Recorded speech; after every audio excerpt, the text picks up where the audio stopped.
شعبان المعظم کا یہ خوبصورت مہینہ ہے، اور شعبان کا مہینہ رمضان سے قبل آتا ہے۔ نبی اکرم صلی اللہ علیہ وآلہ وسلم رجب کا مہینہ شروع ہوتے ہی آپ دعا فرمایا کرتے تھے، اللہم بارک لنا فی رجب و شعبان و بلغنا رمضان۔ اس کا مقصد یہ ہوتا تھا کہ آپ رمضان کی ایک خاص تیاری کرتے تھے، اس کی انتظار میں رہتے تھے۔ آج کے ہمارے پروگرام کا مقصد بھی یہی ہے کہ ہم رمضان المبارک کی تیاری کریں، اور آج کے پروگرام کا عنوان ہوگا استقبال رمضان۔ رمضان المبارک کا مہینہ جو اللہ تبارک و تعالیٰ کی خاص برکتوں کا مہینہ ہے، اور جس کو اللہ کا ایک خاص مہمان ہونے کا اعزاز حاصل ہے، وہ مہینہ ہمارے درمیان آنے والا ہے، چند دن باقی ہیں۔ صحابہ کرام رضوان اللہ تعالیٰ علیہم اجمعین کا یہ معمول تھا کہ آپ رمضان المبارک کے آغاز سے قبل ایک دوسرے کو رمضان کے آنے کی تیاری کے لیے بات کرتے تھے، اور جب رمضان آ جاتا تو ایک دوسرے کو مبارکباد دیا کرتے تھے۔ شعبان المعظم کا آخری دن تھا، بعض نے کہا کہ وہ آخری جمعہ تھا شعبان کا، ممکن ہے اگلے دن رمضان سٹارٹ ہو رہا ہو۔ تو آپ علیہ الصلوۃ والسلام نے ایک خاص خطبہ ارشاد فرمایا، اور اس خطبے میں رمضان المبارک کے آنے کے بارے میں آپ نے امت مسلمہ کو آگاہ فرمایا کہ کل سے رمضان کا آغاز ہونے جا رہا ہے۔ رمضان المبارک اللہ تبارک و تعالیٰ کے خاص عنایات، نعمتوں اور اللہ تبارک و تعالیٰ کی رحمتوں اور عنایات، اللہ تبارک و تعالیٰ کی طرف سے عظیم عنایات بندہ مومن تک پہنچنے کا مہینہ ہے۔ 11 مہینوں کے بعد یہ مہمان آتا ہے، یہ اللہ کا مہمان ہے، تو جس طرح کا مہمان ہوتا ہے اس طرح کی تیاری کرنی پڑتی ہے۔ ہمارے گھر میں اگر کوئی خاص مہمان آئے، ہم اس کے لیے تیاری کرتے ہیں، اپنے گھر کو صاف کرتے ہیں، کھانے پینے کی اشیاء مہمان کے مزاج کے مطابق ہم ان کا اہتمام کرتے ہیں۔ اس مہمان کی طب نازک پر کوئی چیز گرا نہ گزرے۔ مثال کے طور پر ایک ایسا مہمان ہوتا ہے کہ جو آپ کے پاس آتا ہے اور ممکن ہے وہ ڈیلی آتا ہو، تو وہ جو ڈیلی آنے والا مہمان ہے اس کے لیے آپ کو زیادہ اہتمام نہیں کرنا پڑتا۔ ایک مہمان ہے جو آپ کے پاس ویک میں ایک مرتبہ آتا ہے، پھر کوئی مہینے میں ایک مرتبہ آتا ہے، کوئی 6 ماہ کے بعد آتا ہے، اور کوئی جو سال کے بعد آتا ہے، تو اسی طرح اہتمام کیا جاتا ہے۔ اس ماہ رمضان کا اتنا اہتمام کیوں؟ مہینہ ہے، آئے گا جب ہم زندہ ہوئے تو اس کے روزے رکھیں گے، بات ختم ہو جانی تھی، لیکن کیوں رسول اللہ علیہ السلام نے اس کے اہتمام کے بارے میں فرمایا کہ رمضان کی تیاری کرو، کہ جتنا یہ عظیم مہمان ہے روزہ دار کے لیے، جب یہ رمضان آتا ہے اللہ جنت کے دروازے کو کھول دیتا ہے۔ اس کا مطلب یہ ہے کہ باقی 11 مہینوں میں جنت کے دروازے بند ہوتے ہیں۔ او فتحت ابواب الجنہ کے الفاظ آئے ہیں کہ آسمان کے دروازے یا جنت کے جو دروازے ہیں وہ کھول دیے جاتے ہیں۔ پروٹوکول یہ ہے کہ روزہ دار آپ کے لیے جو جنت سجائی جا رہی ہے، 11 مہینے جنت کو سجایا جاتا ہے، وہ جنت جس کی عظمت کا کوئی شمار نہیں، جس کے لیے انبیاء سے لے کر عام انسان تک ہر ایک اللہ سے دعا کرتا ہے کہ وہ جنت مجھے نصیب ہو جائے، وہ مل جائے۔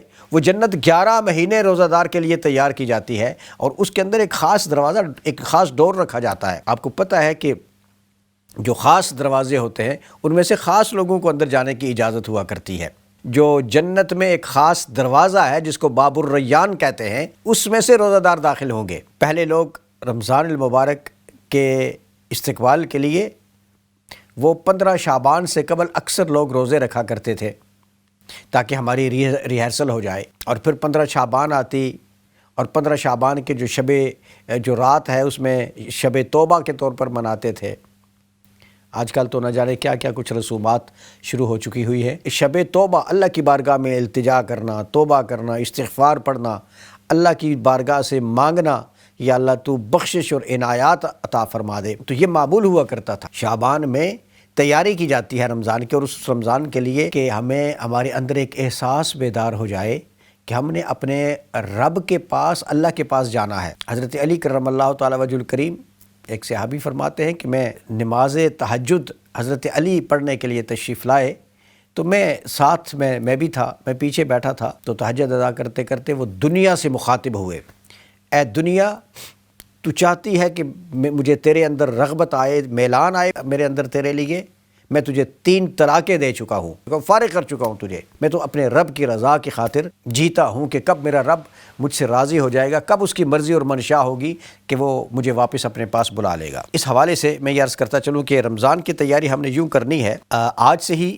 فرض نماز کی تو ہر وقت ہمیں پابندی کرنی چاہیے، لیکن کثرت سے نوافل پڑھنے کی کوشش کریں۔ جب ہمارے فرائض میں کوئی کمی کوتاہی ہوگی یا ہم نے فرض ادا نہیں کیے ہوں گے، فرشتے کہیں گے کہ اس کی نمازیں تو پوری نہیں ہیں۔ اللہ پوچھے گا کہ بھئی دیکھیں اس کے کچھ نوافل ہیں، عرض کیا جائے گا یا رب العالمین ان کے نوافل ہیں، پھر کہا جائے گا کہ ان کے نوافل کو بیچ میں شامل کر لو، تو اس کی بخشش اور مغفرت اس کو مل جائے گی۔ لیکن اگر ہم نے صرف فرض ہی پڑے ہوئے ہوں گے، اللہ کے حبیب علیہ السلام نے فرمایا کہ یتقرب الی عبدی بالنوافل، نوافل کی کثرت کے ساتھ بندہ میرا قرب حاصل کرتا ہے۔ آج سے یعنی شعبان کے مہینے سے ہی رمضان کی تیاری کے لیے ہم نوافل کی کثرت شروع کریں گے اور عادت بن جائے گی، تو رمضان میں بھی ہم پھر نفل زیادہ پڑھیں گے۔ اپنی مصروفیات کم کریں کہ رمضان میں جو کچھ ہم نے مصروفیات کرنی ہے وہ پہلے ہی کام کر لیں۔ ہم نے عید کے لیے کپڑے خریدنے ہیں، آج ہم اپنی عید کے لیے کپڑے خرید لیں تاکہ وہ مہینہ جب آئے گا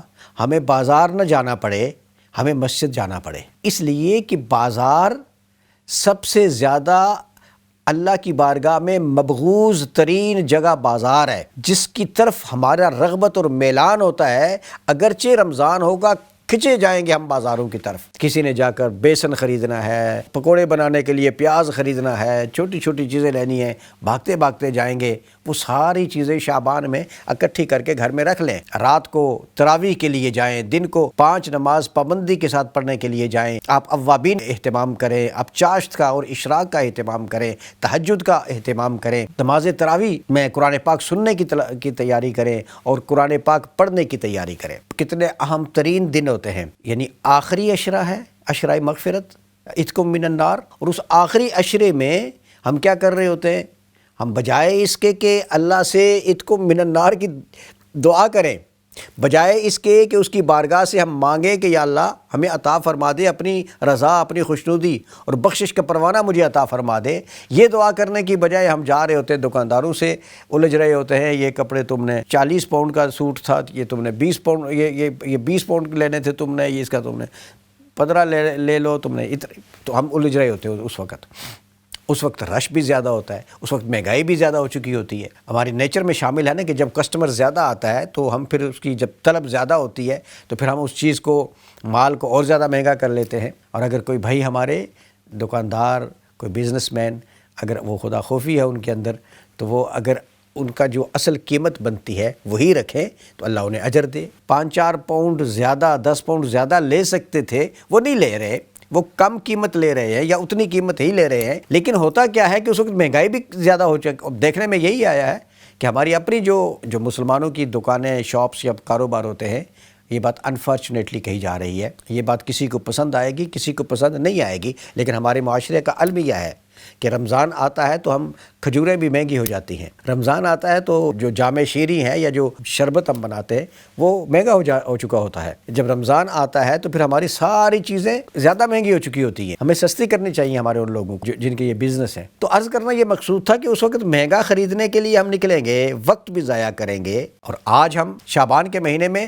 اگر ہم خرید لیں تو ممکن ہے وہی چیز جو ہمیں 20 پاؤنڈ کی ملے گی وہ آج ہمیں 15 پاؤنڈ کی مل جائے۔ استقبال کریں رمضان کا، تیاری کریں۔ وہ تیاری کیا ہے کہ آپ نے عید کی شاپنگ آج ہی کر لیں۔ ہماری بہنیں جو روزہ بھی رکھتی ہیں اور پھر روزہ داروں کو جو ان کی فیملی اور گھر والے ہوتے ہیں ان کے لیے کھانا بھی بناتی ہیں، افطاری کا اہتمام بھی کرتی ہیں، وہ تو ڈبل ثواب لے رہی ہیں ماشاءاللہ۔ ان کی مصروفیت گھر کو صفائیاں بھی کرنی، گھر کے لیے کھانے وغیرہ سب پوری فیملی کے لیے تیار کرنے، اور ان کے پکائے ہوئے کھانے کو جو گھر کے مرد حضرات ہوتے ہیں، دیگر احباب ہوتے ہیں، وہ سحری بھی کھاتے ہیں، شام کو افطار کے بعد بھی کھانا کھاتے ہیں۔ تو میں ان سے بھی گزارش کرتا ہوں، ایک تو آپ کو افطاری کا خاص وقت ہوتا ہے، وہ آپ کو میسر نہیں ہوتا سپلیکیشنز کے لیے، دعاؤں کے لیے، مناجات کے لیے، اللہ سے مانگنے کے لیے۔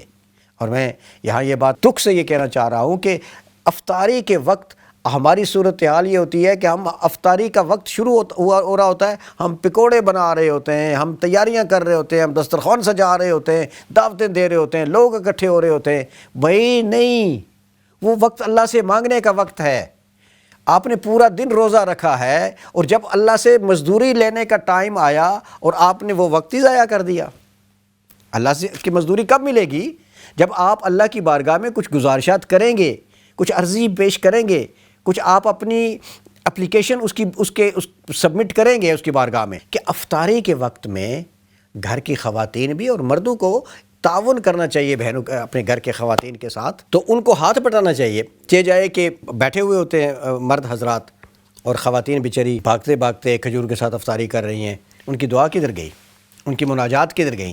اللہ سے مانگنے کا جو وقت تھا وہ کدھر چلا گیا؟ میری بہنوں، یہ مہینہ اللہ کی رحمتیں بخششیں عنایات لے کر آنے والا ہے آپ کی طرف۔ اس کو مہمان سمجھیں، اس کا اکرام کریں، عزت کریں۔ اس کی عزت یہ نہیں کہ آپ 6 8 10 قسم کے کھانے پکا کر آپ افطار پارٹیاں کروائیں، یہ اس مہینے کی عزت نہیں ہے۔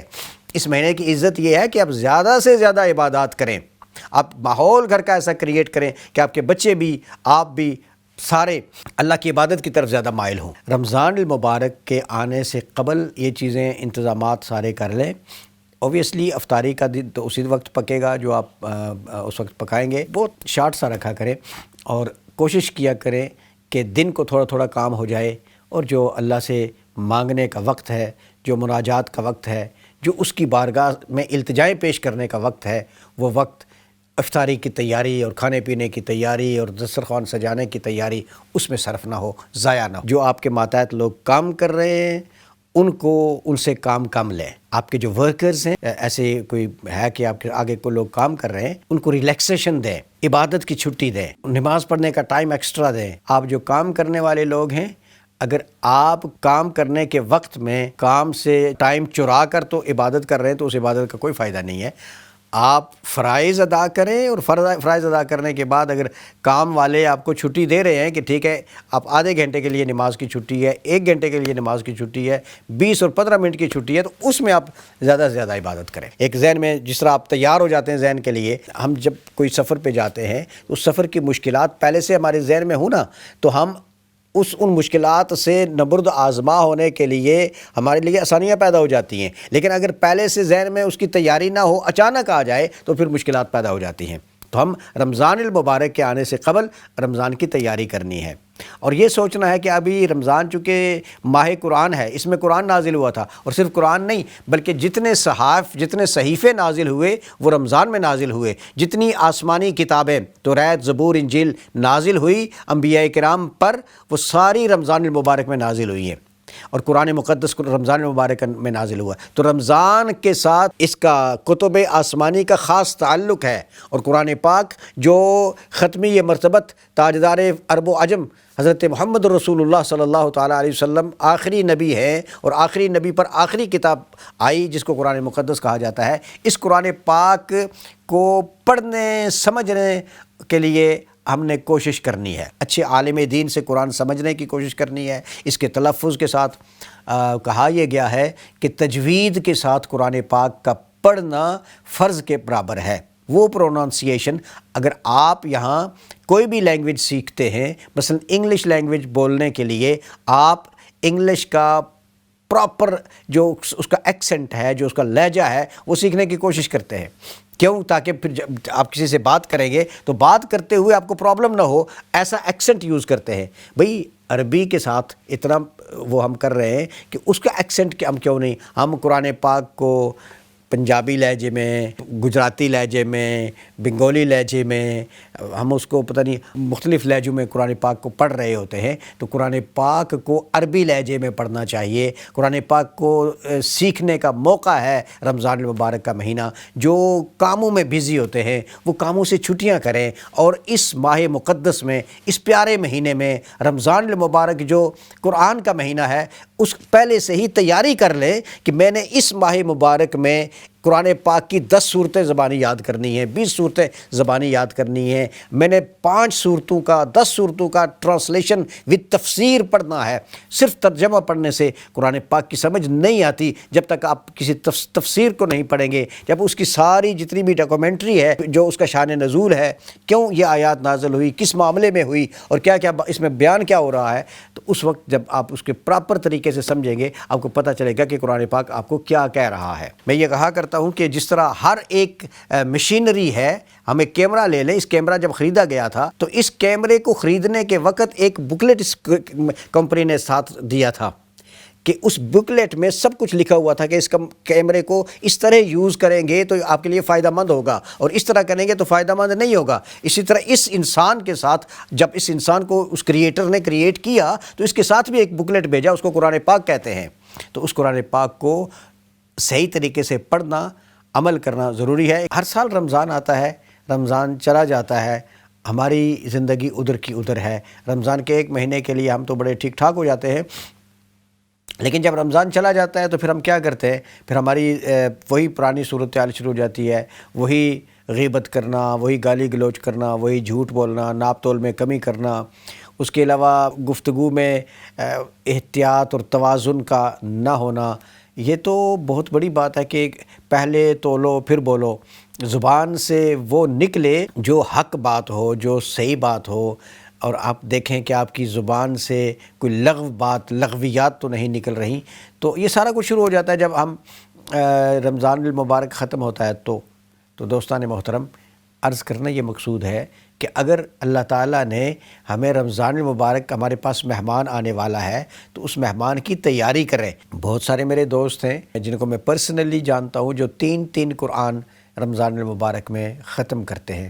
الحمدللہ، بہت اچھی بات ہے، اور الحمدللہ 2 والے بھی ہیں اور 1 قرآن پاک ختم کرنے والے بھی ہیں، اور اس سے زیادہ بھی پڑھنے والے ہوں گے ماشاءاللہ۔ لیکن میں یہ عرض کرتا ہوں کہ یہ صرف رمضان میں ہی ختم نہ کریں، رمضان کے علاوہ بھی ہمیں کوشش کرنی چاہیے۔ بزرگوں کا یہ قول ہے کہ جس طرح کا آپ کا رمضان گزرے گا اسی طرح کا آپ کا پورا سال گزرے گا۔ اگر رمضان میں قرآن کی پابندی کی تو توفیق مل جائے گی آگے بھی، اور اگر رمضان المبارک میں کوشش نہ کی تو پھر پورا سال آپ کو کچھ نہیں ملے گا۔ کہ رمضان المبارک میں چونکہ دعائیں کرنی ہیں ہم نے، اور دعاؤں کی قبولیت کے لیے ہمارے جسم کے اندر لقمہ حلال کا جانا ضروری ہے۔ اگر ہمارے پاس ہمیں شائبہ ہے، شک ہے کہ جو ہم کھا رہے ہیں اس میں کسی طرح کی کوئی حرام کی آمیزش ہے، کوئی شک و شبہ ہے، میں تو سمجھتا ہوں سارے الحمدللہ حلال ہی کھاتے ہوں گے، لیکن اگر کہیں حرام کا کوئی شائبہ ہے تو بزرگ تو یہ کہتے ہیں کہ آپ کسی سے رمضان المبارک کے لیے قرض لے لیں، قرض لے کر تو وہ پیسے اپنے اوپر، اپنے کھانے پینے پہ، اپنے گھر پہ صرف کریں، اور پھر دعائیں مانگیں، اور وہ جو حلال کھائیں گے نا آپ، چونکہ آپ نے اگر آپ کے انکم میں کچھ حرام کا شائبہ ہے تو وہ جو حلال کھا کے دعا کی ہوگی نا، وہ دعا اللہ کی بارگاہ میں قبول ہوگی۔ ہماری بے شمار باتیں ہوتی ہیں کہ ہماری دعائیں قبول نہیں ہوئی، اتنی دعائیں کی ہیں تو قبول نہیں ہوئی، دعائیں کر کر کے غور فرمائیں کہ کہیں ہمارا ہم جو کچھ کھا رہے ہیں یہ حلال ہے یا حلال نہیں ہے۔ اگر حلال کا لقمہ ہمارے جسم میں داخل نہیں ہے، لقمہ حرام ہے، اور ہم دعائیں کر رہے ہیں تو وہ دعائیں قبول ہونے والی نہیں ہیں۔ احتساب کریں، احتساب، حاسبوا قبل ان تحاسبوا، آپ کے حساب لینے سے پہلے اپنا محاسبہ خود کر لو، اور وہ محاسبہ یہ ہے، شعبان میں آدھا گھنٹہ سوچیں کہ میرا پچھلا رمضان کیسا گزرا تھا، پچھلے رمضان میں نے کتنے قرآن ختم کیے تھے، کتنا صدقہ و خیرات کیا تھا، ماں اور باپ کی کتنی خدمت کی تھی، اگر وہ دنیا سے چلے گئے تو ان کے لیے کتنا ایصال ثواب کیا تھا، اگر میرے رشتہ دار ہیں تو میں نے اپنے ذو رحم رشتہ داروں کے ساتھ کتنی زیادہ میں نے مہربانیاں کی تھی، کتنا زیادہ پڑوسیوں کے حقوق میں نے ادا کیے تھے، میں نے کتنی غیبت کی تھی اور کتنا غیبت سے بچا تھا، کتنے جھوٹ بولے تھے اور کتنا میرے جھوٹ بولتے بولتے میں رمضان کی وجہ سے رک گیا تھا، کتنی گالیاں دینے کے وقت تھا، غصہ بھی آ گیا تھا، گالیاں بھی دینی تھیں، لیکن میں نے سوچا کہ رمضان ہے، میں خاموش ہو گیا تھا۔ یہ کتنی دفعہ کیا میں نے، اب اس دفعہ میں نے اس سے زیادہ کرنا ہے، اس کو کہتے ہیں احتساب۔ اور اگر ادھر ہی رہے جتنے پچھلے سال تھے تو پھر ہماری کوئی کامیابی نہیں ہے۔ میں نے گالیاں دی تھیں، اس دفعہ گالیاں نہیں دوں گا۔ میں نے پچھلے رمضان میں کچھ جھوٹ بولے تھے، اس دفعہ نہیں ہوں گے۔ پچھلے رمضان میں نے صدقہ و خیرات میں کمی کی تھی، اس دفعہ دل کھول کے اللہ کی راہ میں خرچ کروں گا۔ اللہ کی راہ میں خرچ کریں گے، آپ یقین کریں کہ اللہ تبارک و تعالیٰ اپنے عطا اور دینے میں کمی نہیں چھوڑے گا۔ اللہ کو راضی کرنے کے لیے خرچ تو کر کے دیکھیں اللہ تبارک و تعالیٰ کتنا عطا کرتا ہے۔ کتنی میری تراویحیں مس ہوئی تھی، اور تراویح پڑھنے کا مقصد یہ نہیں ہوتا کہ فرض نماز پہلے چونکہ ہم فرض پڑھتے پھر تراویح ہوتی ہے، تو بہت سارے لوگ مجھ سے بھی پوچھتے ہیں، فون کرتے ہیں تراویح کا کیا ٹائم ہے جی؟ ان کو کہا جائے 8 بجے، نہیں یہ تو 8 بجے عشاء پڑھتے ہیں نا، تراویح کتنے بجے سٹارٹ ہوتی ہے؟ حیرانگی کی بات ہے، تراویح پڑھنا تو سنت ہے، یہ تو تراویح تو آپ کے لیے واجب کے درجے میں بھی نہیں آتی، آپ فرض کے لیے نہیں فکر کر رہے اور آپ سنت کے لیے اتنے متفکر ہو چکے۔ سنت کا مقام کم نہیں ہے، استغفر اللہ، لیکن فرض کے برابر نہیں ہے۔ تو ان سے میری گزارش یہ ہے کہ فرض نماز کا اہتمام کرنا، اور اگر 8 بجے نماز عشاء کا آغاز ہونا ہے تو 5 منٹ پہلے بیٹھ کر صف میں بیٹھ کر نماز کی انتظار کریں۔ اس کو کہتے ہیں نماز کا قائم کرنا۔ ایک ہوتا ہے نماز پڑھنا، ایک ہے نماز کو قائم کرنا۔ نماز کو قائم کرنے کی بے شمار صورتیں ہیں، ان میں سے اس کو روٹین آف لائف بنا لینا وغیرہ وغیرہ بے شمار چیزیں ہیں۔ ان میں سے ایک یہ ہے کہ آپ نماز کے لیے انتظار کریں صف میں بیٹھ کر، تاکہ جب تکبیر ہو رہی ہو تو آپ اس مکبر کی تکبیر کو بھی سنیں۔ بھاگتے بھاگتے ہم آتے ہیں، چونکہ وہ روٹین آف لائف نہیں بنانا ہمارے لیے نماز۔ تو کتنے ہم نے نمازیں پچھلی دفعہ جماعت سے پچھلے رمضان میں نے قضا کی تھیں، اس دفعہ میں نے وہ نہیں کرنی۔ یہ ہے استقبال رمضان۔ سارا کچھ لکھ لیں، وہ جو میں نے آدھا گھنٹہ کہا نا، اس آدھے گھنٹے میں یہ ساری چیزیں سوچ کے لکھ لیں اپنے پاس، تاکہ یاد رہے آپ کو۔ میں نے کتنے والدین کی خدمت، رشتہ داروں کی خدمت، پڑوسیوں کے حقوق، اور اس کے علاوہ جس کنٹری میں رہتے اس ملک کے معاملات کے حوالے سے جو حقوق ہم پر لازم ہیں، وہ کتنے میں نے تہجد کی نمازیں ادا کی ہیں۔ اور ایک اور بات کہ بزرگان دین کا یہ بھی قول ہے کہ جب کوئی بندہ چاہے کہ وہ تہجد گزار بن جائے تو اس کو چاہیے کہ وہ رمضان میں تہجد پڑھے اپنے آپ پر جبر کر کے۔ 30 دن ہی تو ہیں، اس کی عادت بن جائے گی۔ چاشت میں نے پچھلے رمضان میں کتنے پڑھے تھے، میں نے اشراق کتنے پڑھے تھے، اوابین کتنے پڑھے تھے، تو میں اس رمضان میں چاشت کا بھی اہتمام کروں گا، اشراق کا بھی اہتمام کروں گا، اوابین کا بھی کروں گا، تہجد کا بھی کروں گا۔ یہ نفل نمازیں ہماری زندگی میں جو ہماری فرض نمازیں رہ گئی ہوتی ہیں نا، ان کی کمی پوری ان سے ہوگی جب ہمارا حساب کتاب ہوگا اس وقت۔ صدقہ و خیرات کتنا کیا تھا؟ پچھلے سال میں نے 1000 دیا تھا، اس سال 2000 دوں گا، 1500 دوں گا یا 1100 دوں گا۔ میں نے پچھلے سال فلاں کام اتنے زیادہ کیے تھے، میں اس دفعہ اس سے زیادہ کروں گا۔ تو یہ ہے حاسبوا قبل ان تحاسبوا، کہ اپنے احتساب جب آپ کا کیا جائے گا، اس احتساب سے قبل اپنا محاسبہ خود کر لو۔ گھر والوں کو تیار کریں، بچوں کو، خواتین کو، یہ ساری ان سے مل کے ان کو بھی تیار کریں، اور خود بھی تیار ہوں رمضان المبارک کے آنے کے حوالے سے۔ رمضان میں جو پابندی کریں گے تو یہی پابندی آپ کو پورا سال آئے گی۔ پلاننگ میں یہ شامل کریں۔ سچ نہیں بولتا، کبھی کبھی جھوٹ بول لیتا ہوں، تو آئیں رمضان المبارک میں کوشش پکی کریں کہ میں نے رمضان میں بالکل بھی جھوٹ نہیں بولنا۔ دیکھیے گا، پھر توفیق مانگے اللہ سے، یا اللہ اس کو جو میں نے رمضان میں جھوٹ نہیں بولے، اسے میری فطرت اور عادت میں شامل کر دے۔ اللہ تو کہتا ہے نا، مجھ سے کوئی جب مانگتا ہے تو مجھے حیا آتی ہے کہ میں اس کے خالی ہاتھ واپس لوٹا دوں، تو مانگنا پڑے گا نا اللہ سے کہ یا اللہ تیری توفیق سے میں نے رمضان میں جھوٹ نہیں بولا۔ یہ 30 دن میں نے اپنے ایک لفظ پہ کنٹرول کیا ہے، غور کیا ہے کہ کیا کیا الفاظ میرے منہ سے نکلتے ہیں، اور ان میں سے جھوٹ اور غیبت نہیں تھی۔ اے اللہ مجھے اس پر ثابت قدمی دے، اور آئندہ میری زندگی کا یہ معمول بن جائے، اور میری یہ عادت بن جائے، میری یہ نیچر اور فطرت میں شامل ہو جائے کہ میں آئندہ نہ تو جھوٹ بولوں، نہ غیبت، نہ چغلی، اور اس طرح کی جو میری زبان کی حفاظت ہے یہ میرے کنٹرول میں آ جائے، میں اپنی زبان کی خود حفاظت کر لوں۔ جب لڑائی جھگڑا ہوتا ہے، گالی گلوچ کرتے ہیں، غصے میں نہ جانے کیا کیا کچھ منہ سے نکالتے ہیں، تو ان پر کنٹرول ہو جائے۔ دعا کریں جی میری روزی میں برکت ہو جائے، کاروبار میں برکت ہو جائے۔ یا رزاقوں کا وظیفہ 200 پڑھ لو، 500 پڑھ لو، 5000 پڑھ لو۔ جب آپ کے جسم کے اندر حلال لقمہ ہی نہیں ہے تو 5 لاکھ مرتبہ یا رزاقوں کا آپ وظیفہ پڑھے نا، وہ کدھر جائے گا؟ آپ نے ذخیرہ اندوزی کر رکھی ہے اور یا رزاقوں کا وظیفہ پڑھ رہے ہو، آپ نے چوری کی ہے اور یا رزاقوں کا وظیفہ کر رہے ہو، آپ نے ملاوٹ کی ہوئی ہے اور ناجائز منافع کما رہے ہو اور ادھر سے یا رزاقوں کا وظیفہ کر رہے ہو۔ اسی طرح آپ اپنی بہن کے حق پر غاصب ہو چکے ہوئے ہو، چونکہ ہمارے ہاں تو بہت زیادہ یہ پایا جاتا ہے کہ ہم اپنی بیٹیوں کو ان کے حقوق نہیں دیتے، ہم جہیز دے کر بیٹی کو فارغ کر دیتے ہیں، یہ سمجھتے ہیں کہ ہم نے اپنا حق ادا کر دیا۔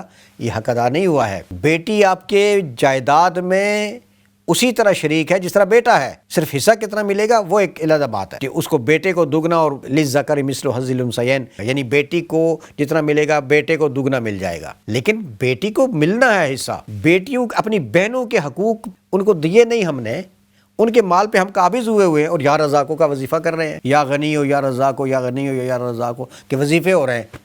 اور ادھر سے بہن جو میرے باپ کی بیٹی ہے، میری ماں کا دودھ اس نے پیا جس ماں کا میں نے پیا، اس کا جو حق بنتے تھے وہ میں نے خود لے لیے، معاف کر دیا میری بہن نے، یہ اس کو دو پھر معاف کرواؤ۔ یہ معاشرے کا بہت بڑا ایک المیہ ہے ہمارے معاشرے کا کہ میں نے بہن سے تو حقوق معاف کروا دیے ہیں جی۔ آپ اس کا حق اس کو دیں، دینے کے بعد اگر وہ پھر بھی واپس لا کر دے رہی ہے تو وہ ایک علیحدہ بات ہے، لیکن اگر آپ اس کو مجبور کر دیتے ہیں تو وہ تو آپ کی بہن ہے۔